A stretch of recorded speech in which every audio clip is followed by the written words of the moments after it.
The Department of Migrant Workers, or DMW, has launched a two-day Migrant Workers Summit aimed at improving healthcare access for OFWs.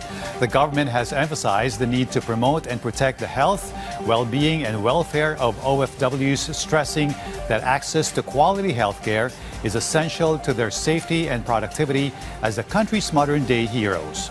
Our Gab Humilde Villegas is back with more details.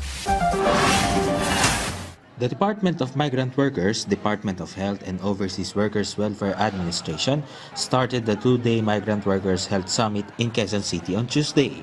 The activity aims to strengthen healthcare access and promote the health and well-being of OFWs and their families. The said summit offers various medical services for OFWs, such as free dental consultations and free eye checkups. According to Migrant Workers Secretary Hans Leo Kakdak, health should not be just a secondary priority for OFWs and their families.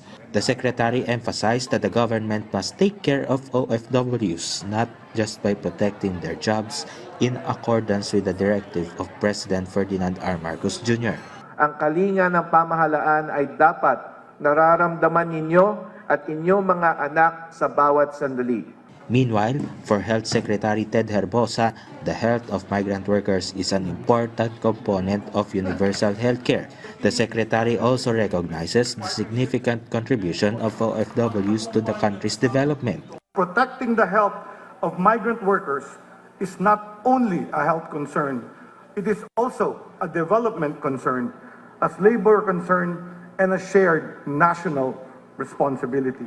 Meanwhile, the DMW and DOH also signed a Memorandum of Understanding for interagency collaboration to provide a collaborative and responsive healthcare service for OFWs and their families. For Mary Ann, this is a huge help for someone like her who is a child of OFWs. Mahalaga po ang kalusugan ng OFW, syempre po para sa pamilya at para din po sa bansa natin. Yun po, at saka regular check-up po. Gab Humilde Villegas for The Nation.